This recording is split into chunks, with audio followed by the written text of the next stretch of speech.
અમદાવાદના એક સામાન્ય પરિવારમાં રહેતો 28 વર્ષનો યુવક મિતેશ છેલ્લા કેટલાક વર્ષોથી દુબઈમાં નોકરી કરતો હતો. પરિવારને હંમેશા કહેતો કે તે ત્યાં સારી કમાણી કરે છે અને થોડા સમયમાં પોતાનું ઘર ખરીદશે. પિતાને પોતાના દીકરા પર ખૂબ જ ગર્વ હતો, જ્યારે માતા દરરોજ તેના ફોનની રાહ જોતી હતી. એક દિવસ મિતેશ અચાનક ફોન કરીને કહ્યું કે તે થોડા દિવસ માટે ભારત આવી રહ્યો છે. માતાની ખુશીઓનો પાર રહ્યો નહીં, પરંતુ મિતેશના અવાજમાં ક્યાંક અજાણી ગભરાટ છુપાયેલી હતી. પરિવારને ત્યારે જરા પણ ખ્યાલ નહોતો કે આ મુસાફરી તેમના જીવનમાં મોટો વળાંક લાવવાની હતી. દુબઈ એરપોર્ટ મિતેશ ફ્લાઇટમાં બેસવા માટે આગળ વધ્યો, ત્યારે તેની પાસે એક કાળો બેગ હતો. બેગ દેખાવમાં સામાન્ય હતો અને તેમાં કપડાં સિવાય બીજું કંઈ ન હોવાનું તે વારંવાર પોતાની જાતને સમજાવતો હતો. પરંતુ બેગના એક ગુપ્ત ખિસ્સામાં એવી વસ્તુ છુપાયેલી હતી જેની કિંમત લગભગ 50 લાખ રૂપિયા હોવાનું કહેવામાં આવ્યું હતું. મિતેશને આ વસ્તુ એક ઓળખીતાએ ભારત પહોંચાડવા માટે આપી હતી. બદલામાં તેને મોટી રકમ આપવાનું વચન આપવામાં આવ્યું હતું. શરૂઆતમાં મિતેશે ના પાડી હતી, પરંતુ પૈસાની લાલચ અને પોતાની કેટલીક મુશ્કેલીઓના કારણે તે અંતે તૈયાર થઈ ગયો. ફ્લાઇટ દરમિયાન મિતેશ વારંવાર પોતાની સીટ પરથી ઊભો થતો અને બેગ તરફ નજર કરતો હતો. તેની બાજુમાં બેઠેલા મુસાફરોએ પણ એક સમય તેને પૂછ્યું કે તમે ઠીક છો ને? મિતેશે હસીને કહ્યું કે લાંબી મુસાફરીના કારણે થાક લાગ્યો છે, પરંતુ તેના હાથમાં પરસેવો હતો અને દિલ ઝડપથી ધબકતું હતું. તેને વારંવાર એ જ વિચાર આવતો કે જો બેગ તપાસાઈ જશે તો શું થશે. તેણે આંખો બંધ કરીને ઊંઘવાનો પ્રયત્ન કર્યો, પરંતુ ઊંઘ તેની આંખોથી દૂર હતી. ભારત પહોંચ્યા પછી બધું સરળતાથી થઈ જશે એવી આશા રાખીને તે પોતાને શાંત કરતો રહ્યો. બીજી તરફ ગુજરાતમાં મિતેશના માતા-પિતા તેના આવવાની તૈયારી કરી રહ્યા હતા. માતાએ તેના મનપસંદ શાક બનાવવાનું શરૂ કર્યું અને પિતાએ પડોશીઓને પણ કહી દીધું કે દીકરો વિદેશથી ઘરે આવી રહ્યો છે. નાની બહેન રિયાએ તો ભાઈ માટે નાનું સરપ્રાઈઝ તૈયાર કરી રહી હતી. ઘરમાં ખુશીઓનું વાતાવરણ હતું, પરંતુ કોઈને ખબર નહોતી કે મિતેશના મનમાં કેટલો મોટો ડર હતો. તેણે ઘરે ફોન કરીને માત્ર એટલું જ કહ્યું કે ફ્લાઇટ સમયસર આવશે. માતાએ પૂછ્યું કે બેગમાં કંઈ ખાસ લાવ્યો છે? મિતેશે થોડું અટકીને કહ્યું કે કપડાં અને કેટલીક ભેટો છે. ફ્લાઇટ અમદાવાદ એરપોર્ટ પર ઉતરી ત્યારે મિતેશના ચહેરા પર થોડી રાહત દેખાઈ. તેણે બેગ મજબૂતીથી પકડી રાખ્યું અને મુસાફરો સાથે બહાર નીકળવા લાગ્યો. તેને લાગ્યું કે હવે થોડા સમયમાં તે એરપોર્ટની બહાર હશે અને પછી સીધો ઘરે જઈ શકશે. પરંતુ બહાર નીકળતા પહેલા તેને તપાસના માર્ગમાંથી પસાર થવાનું હતું. સામાન્ય રીતે મુસાફરોની જેમ તે પણ આગળ વધ્યો, પરંતુ અચાનક એક અધિકારીએ તેને રોક્યો.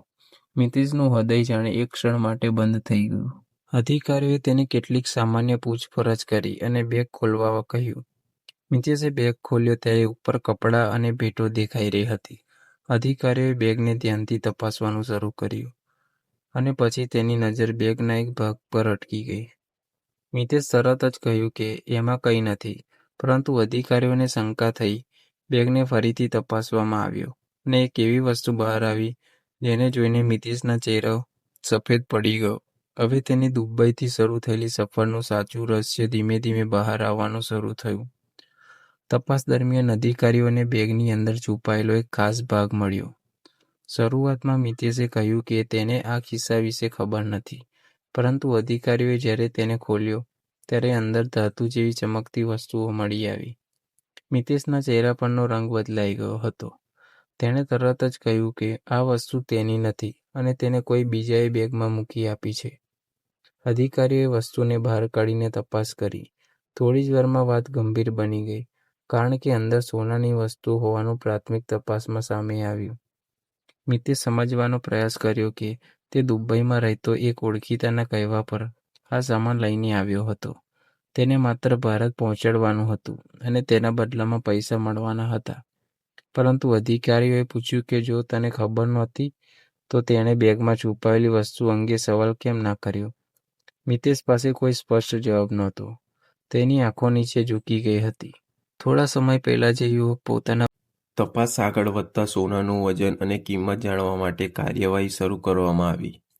મિતેશ શાંતિથી એક ખુરશી પર બેઠો હતો અને પોતાના મોબાઈલ તરફ જોતો હતો. તેણે માતાનો ફોન જોયો, પરંતુ ઉઠાવવાની હિંમત નહોતી.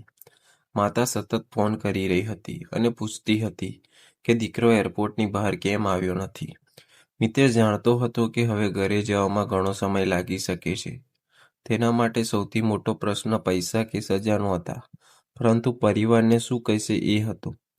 થોડી વારમાં તપાસમાં બહાર આવ્યું કે સોનાની કિંમત લગભગ 50 લાખ રૂપિયા જેટલી હોઈ શકે છે. આ આંકડો સાંભળીને મિતેશને વિશ્વાસ જ ન આવ્યો કે માત્ર થોડા પૈસાની લાલચમાં તેણે આટલું મોટું જોખમ લીધું હતું. તેણે પોતાનું માથું હાથમાં પકડી લીધું. અધિકારીઓએ તેની પાસેથી બેગ કોને આપ્યો, ક્યાંથી મળ્યો અને કોને પહોંચાડવાનો હતો તેની માહિતી માંગવાની શરૂઆત કરી.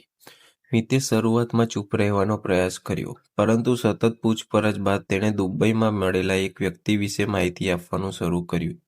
તે વ્યક્તિનું નામ તેણે પહેલાં ક્યારેય પોતાના પરિવાર સામે લીધું નહોતું. દુબઈમાં તેની સાથે એક કામ દરમિયાન ઓળખાણ થઈ હતી અને ધીમે ધીમે બંને વચ્ચે સંપર્ક વધ્યો હતો. એ વ્યક્તિએ મિતેશને કહ્યું હતું કે ભારતમાં એક ઓળખીતાને સામાન પહોંચાડવાનો છે અને તેમાં કોઈ મુશ્કેલી નહીં થાય. મિતેશે જ્યારે પૈસાની વાત સાંભળી ત્યારે થોડા સમય માટે વિચાર્યું હતું. તેને ઘરની કેટલીક જવાબદારીઓ યાદ આવી અને અંતે તેણે આ કામ સ્વીકારી લીધું. હવે તેને સમજાઈ રહ્યું હતું કે અજાણ્યા માણસ પર વિશ્વાસ કરવો તેની સૌથી મોટી ભૂલ બની હતી. એરપોર્ટ પરની કાર્યવાહી દરમિયાન મિતેશના ફોન પર તપાસ માટે લેવામાં આવ્યો. તેમાં કેટલાક સંદેશો અને ફોન નંબર મળ્યા હતા. તપાસ કરનારાઓ માટે હવે એક નવી કડી મળી હતી. સવાલ માત્ર એટલો નહોતો કે મિતેશ સોનું લઈને કેમ આવ્યો, પરંતુ આ સોનું કોના માટે હતું અને આ સમગ્ર વ્યવસ્થાની પાછળ કોણ હતું. મિતેશ હવે ડરી ગયો હતો. તેને લાગ્યું કે કદાચ તે એકલો આ ઘટનામાં ફસાયો નથી અને જે વ્યક્તિ તેના આ કામને સોંપ્યું હતું તે હજી પણ બહારથી બધું જોઈ રહ્યો છે. ઘરે માતા પિતા હજુ પણ મિતેશની રાહ જોઈ રહ્યા હતા. રિયાએ ભાઈ માટે તૈયાર કરેલું સરપ્રાઈઝ ટેબલ પર રાખ્યું હતું અને માતા વારંવાર દરવાજા તરફ જોઈ રહી હતી. સમય પસાર થતો ગયો છતાં મિતેશ આવ્યો નહીં. પિતાએ ફોન કર્યો તો ફોન બંધ હતો. થોડા સમય પછી એક અજાણ્યા નંબર પરથી પરિવારને એરપોર્ટ પર રોકાણ અંગે માહિતી મળી. પિતાના હાથમાંથી ફોન લગભગ છૂટી ગયો. તેમણે તરત જ પત્નીને કહ્યું કે મિતેશને કોઈ મુશ્કેલી છે. માતા આ વાત સાંભળીને ગભરાઈ ગઈ અને રડવા લાગી. થોડા સમય બાદ પરિવારને ખબર પડી કે મિતેશને ગંભીર તપાસ માટે રોકવામાં આવ્યો છે. પરંતુ સોનાની વાત જ્યારે સામે આવી ત્યારે પિતાને સૌથી મોટો આઘાત લાગ્યો. તેમને વિશ્વાસ જ નહોતો આવતો કે તેમનો દીકરો આટલું મોટું કામ કરી શકે. માતા સતત કહેતી હતી કે મારો દીકરો આવું કરી જ ન શકે. પિતા પણ મનમાં માનતા હતા કે કદાચ મિતેશને કોઈ ફસાવ્યો હશે, પરંતુ ઘટનાની હકીકત જાણ્યા વગર કોઈ નિર્ણય લેવાનું મુશ્કેલ હતું. આખરે બંનેએ નક્કી કર્યું કે તેઓ એરપોર્ટ પર જઈને દીકરાને મળશે. રિયા પણ માતા પિતાની સાથે જવા તૈયાર થઈ ગઈ. રસ્તામાં કોઈ વાત કરતું નહોતું. કારમાં માત્ર માતાના રડવાનો અવાજ સંભળાતો હતો. પિતા બહારથી શાંત દેખાવાનો પ્રયત્ન કરતા હતા, પરંતુ તેમની આંખોમાં ચિંતા સ્પષ્ટ હતી. તેમણે મનમાં વિચાર્યું કે દીકરાએ જો ખરેખર ભૂલ કરી હશે તો તેને સાચો રસ્તો બતાવવો પડશે, પરંતુ જો કોઈએ તેને ફસાવ્યો હશે તો તેઓ તેને એકલો નહીં છોડે. પરિવાર માટે આ માત્ર કાયદાકીય મુશ્કેલી નહોતી, પરંતુ તેમના વિશ્વાસની પણ કસોટી હતી. એરપોર્ટ પર પહોંચ્યા પછી પરિવારને તરત મિતેશને મળવાની મંજૂરી મળી નહીં. જરૂરી પ્રક્રિયા ચાલી રહી હતી. પિતા અધિકારીઓને સમજાવતા રહ્યા કે તેમનો દીકરો વિદેશમાં નોકરી કરે છે અને પરિવારને ક્યારેય કોઈ મુશ્કેલીમાં મૂક્યો નથી. માતા એક જ વાત પૂછતી હતી કે મારો દીકરો ઠીક છે ને? થોડા સમય બાદ મિતેશને દૂરથી જોવા મળ્યો. માતાએ તેને જોયો અને આંખોમાંથી આંસુ વહેવા લાગ્યા. મિતેશ પણ માતાને જોઈને માથું ઝુકાવી દીધું. મિતેશને પરિવાર સાથે થોડા સમય માટે વાત કરવાની તક મળી. માતાએ પૂછ્યું, દીકરા, આ બધું શું છે? મિતેશ પાસે શબ્દો નહોતા. તેણે માત્ર એટલું કહ્યું કે તેની પાસેથી મોટી ભૂલ થઈ ગઈ છે. પિતાએ ગુસ્સો ન કર્યો, પરંતુ ગંભીર અવાજમાં પૂછ્યું કે સાચું બધું કહી દે. મિતેશે દુબઈમાં મળેલા માણસ વિશે અને બેગ આપવાની વાત વિશે માહિતી આપવાની શરૂ કરી. માતા શાંતિથી સાંભળતી રહી અને પિતા દરેક વાત ધ્યાનથી સમજતા રહ્યા. મિતેશ અંતે સ્વીકાર્યું કે તેને ખબર નથી કે બેગમાં કંઈક છુપાવવામાં આવ્યું છે, પરંતુ ચોક્કસ વસ્તુ શું છે તેની સંપૂર્ણ જાણકારી નહોતી. પૈસાની જરૂરિયાત અને સરળ કમાણીના લાલચે તેને આ જોખમ લેવા પ્રેર્યો હતો. પિતાએ ઊંડો શ્વાસ લીધો અને કહ્યું કે પૈસા પાછા કમાઈ શકાય છે, પરંતુ એક ખોટો નિર્ણય આખી જીવન બદલી શકે છે. મિતેશની આંખોમાં આંસુ આવી ગયા. તેને પહેલીવાર સમજાયું કે 50 લાખના સોનાની લાલચમાં તેને પોતાના પરિવારને કેટલા મોટા દુઃખમાં ધકેલી દીધા હતા. તપાસ આગળ વધતા મિતેશે જે વ્યક્તિ વિશે માહિતી આપી હતી તેના સંપર્કોની તપાસ શરૂ થઈ. ફોનમાં મળેલી કેટલીક વિગતો પરથી એવું લાગતું હતું કે મિતેશને આ કામ માટે માત્ર એક વખત નહીં, પરંતુ અગાઉ પણ સંપર્ક કરવામાં આવ્યો હતો. મિતેશે કહ્યું કે અગાઉ તેને નાના પેકેટ લઈ જવા માટે કહેવામાં આવ્યું હતું, પરંતુ તેણે ક્યારેય વિચાર્યું નહોતું કે એક દિવસ આટલી મોટી કિંમતનું સોનું તેની પાસે મળી આવશે. તપાસ કરનારાઓએ હવે તેની જૂની મુસાફરી અને સંપર્કોની પણ તપાસ કરવાની શરૂઆત કરી. દરેક નવી માહિતી સાથે કેસ વધુ ગંભીર બની રહ્યો હતો. મિતેશને હવે પોતાની ભૂતકાળની ભૂલો યાદ આવવા લાગી. થોડા મહિના પહેલા તેને એ જ વ્યક્તિએ સરળતાથી વધારે પૈસા કમાવાની વાત કરી હતી. મિતેશ ત્યારે ના પાડી હતી, પરંતુ પાછળથી ઘરની આર્થિક જરૂરિયાતો વધતા તેણે વિચાર બદલ્યો. તેને લાગ્યું હતું કે એક નાનું કામ કરીને થોડા પૈસા કમાઈ લેશે અને પછી આ બધું બંધ કરી દેશે. પરંતુ ગુનાની દુનિયામાં એક નાનું પગલું ઘણી વખત માણસને ઊંડે ખેંચી જાય છે. હવે તે પોતાના જ નિર્ણયના પરિણામ સામે બેઠો હતો. પરિવાર તરફથી પણ તપાસમાં સહકાર આપવામાં આવ્યો. પિતાએ અધિકારીઓને કહ્યું કે તેમના દીકરાએ જો ભૂલ કરી હોય તો કાયદો પોતાનું કામ કરે, પરંતુ સમગ્ર સત્ય બહાર આવવું જોઈએ. તેઓ ઈચ્છતા હતા કે જે વ્યક્તિ મિતેશને આ કામ માટે તૈયાર કર્યો હતો તે પણ સામે આવે. માતા દરરોજ દીકરા માટે પ્રાર્થના કરતી હતી. પ્રિયાએ ભાઈને હિંમત આપવા સંદેશા મોકલતી હતી. પરિવારના દરેક સભ્ય માટે સમય જાણે અટકી ગયો હતો. એક દિવસ તપાસ દરમિયાન મિતેશને એક મહત્વપૂર્ણ ફોન નંબર યાદ આવ્યો. તેણે કહ્યું કે દુબઈમાં આ વ્યક્તિ સાથે સંપર્ક કરાવનાર બીજો માણસ પણ હતો. આ માહિતી તપાસ માટે ખૂબ જ ઉપયોગી બની. હવે માત્ર મિતેશ પર જ નહીં, પરંતુ સમગ્ર સાંકળ પર નજર રાખવામાં આવી રહી હતી. મિતેશ જે કંઈ જાણતો હતો તે બધું કહેવાનું શરૂ કર્યું. તેને સમજાઈ ગયું હતું કે સત્ય છુપાવવાથી તેની મુશ્કેલી ઓછી નહીં થાય. ઓછામાં ઓછું તે પોતાના પરિવાર સામે સત્ય બોલીને પોતાની ભૂલ સ્વીકારવા માંગતો હતો. આ દરમિયાન મિતેશને પોતાની માતાની એક વાત વારંવાર યાદ આવતી હતી. માતા હંમેશા કહેતી કે બેટા, પૈસા ઓછા હોય તો ચાલે, પણ કોઈ ખોટા રસ્તે જઈને કમાયેલા પૈસા ઘરમાં ન લાવતો. ત્યારે મિતેશે આ વાતને સામાન્ય સલાહ માનતો હતો, પરંતુ હવે એ જ શબ્દો તેના મનમાં સતત ગુંજી રહ્યા હતા. તેણે આંખો બંધ કરીને વિચાર્યું કે જો તે દિવસે તેણે ના પાડી હોત તો આજે પરિવારને આ દુઃખમાંથી પસાર ન થાત. તેના માટે આ સૌથી મોટી શીખ બની ગઈ હતી.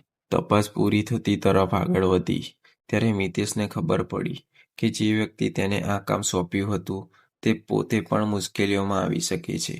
મિતેશે તપાસમાં સંપૂર્ણ સહકાર આપવાનો નિર્ણય લીધો. તેણે સ્પષ્ટ કહ્યું કે તેણે પૈસાની લાલચમાં ભૂલ કરી હતી અને હવે તે કોઈ વાત છુપાવવા માંગતો નથી. તેની આ કબૂલાતથી તપાસને આગળ વધારવામાં મદદ મળી, પરંતુ મિતેશ માટે હવે સૌથી મોટો પ્રશ્ન હતો, શું તે પોતાના પરિવારનો વિશ્વાસ ફરીથી મેળવી શકશે? કેટલાક દિવસોની કાર્યવાહી બાદ મિતેશને સમજાઈ ગયું કે આ ઘટના તેના જીવનના સૌથી મોટો પાઠ બની ગઈ છે. તે પોતાના રૂમમાં બેઠો ત્યારે તેને દુબઈમાં પસાર કરેલા દિવસો યાદ આવતા. ત્યાં તેણે મહેનત કરીને કમાયેલા પૈસાથી પરિવારને મદદ કરી હતી અને બધાને ગર્વ હતો, પરંતુ માત્ર થોડા વધુ પૈસાની લાલચમાં તેણે પોતાના જ હાથથી બધું જોખમમાં મૂકી દીધું. હવે તેને સમજાયું કે સરળ રસ્તો હંમેશા સાચા રસ્તો નથી હોતો. પૈસા મેળવવાની ઉતાવળ માણસને એવો નિર્ણય સુધી લઈ જઈ શકે છે જ્યાંથી પાછા ફરવું મુશ્કેલ બની જાય. પિતાએ પણ મિતેશ સાથે લાંબી વાત કરી. તેમણે કહ્યું કે ભૂલ સ્વીકારવી મુશ્કેલ છે, પરંતુ સત્ય સ્વીકારવું જ સુધારાની પહેલી સીડી છે. તેમણે દીકરાને કહ્યું કે પરિવાર તેના કારણે દુઃખી છે, પરંતુ જો તે સાચો રસ્તો પસંદ કરશે તો તેઓ તેને હિંમત આપશે.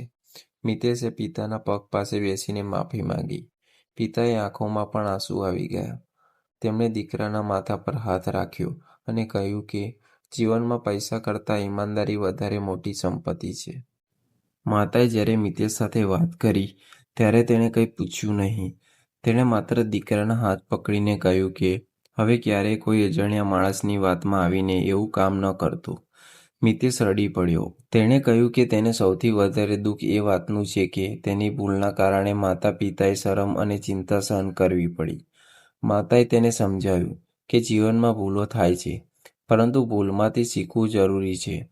તે દિવસ મિતેશ માટે માતાની વાત આખી જિંદગી યાદ રહે તેવી બની ગઈ. રિયા પણ ભાઈને મળવા આવી. તેણે કહ્યું કે બાળપણથી તે ભાઈને હંમેશા પોતાના હીરો તરીકે જોતી હતી. થોડા સમય માટે તેને ભાઈ પર ગુસ્સો આવ્યો હતો, પરંતુ હવે તેને સમજાયું હતું કે મિતેશ પોતાની ભૂલ સ્વીકારી છે. તેણે ભાઈને કહ્યું કે તમે જે કર્યું તે ખોટું હતું, પરંતુ હવે સાચું કરવાનું શરૂ કરો. મિતેશે બહેનની વાત સાંભળી અને માથું હલાવ્યું. તેને લાગ્યું કે પરિવારનો વિશ્વાસ પાછો મેળવવો કદાચ મુશ્કેલ હશે, પરંતુ અશક્ય નહીં. આ દરમિયાન 50 લાખના સોનાની તપાસ હવે કાયદાકીય કાર્યવાહી આગળ વધી રહી હતી. મિતેશને સમજાવવામાં આવ્યું કે આખી પ્રક્રિયા નિયમ મુજબ થશે અને તેની ભૂમિકા અંગે પણ તપાસના આધારે નિર્ણય લેવામાં આવશે. મિતેશ હવે ખોટી વાત કરીને બચવાનો પ્રયાસ કરતો નહોતો. તે માત્ર એટલું ઈચ્છતો હતો કે જે કંઈ સત્ય છે તે સામે આવે.